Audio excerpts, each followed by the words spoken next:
Sa 3 taon na pagsasaka, Ah, umunlad na bigla sa pagsasaka yung mga ah, magagawang bukid.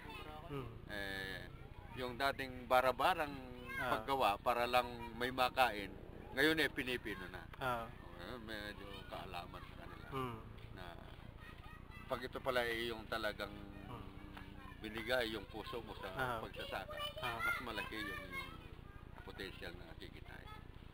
Ang mga pangunahin, palay ah, pa rin. pale po. Pero sa ngayon, itong year na ito, ang palay, Ah, almost 50% na yan. ah, 10% sa mga gulayan. ah, Yung mga ampalaya, maraming mga nag-ampalayaan ngayon, mga talong, mga kamote.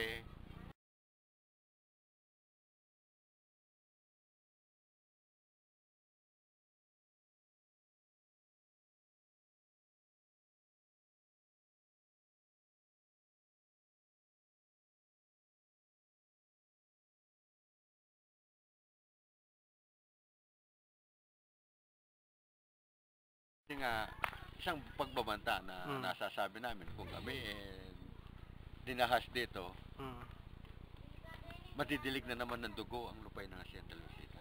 hmm, Kasi ipaglalaban ng magsasaka yung kanyang lupang sinasaka. hmm, Kaya kung dinahas kami sa kanilang banta na ito, hmm. ganun na ang mangyayari.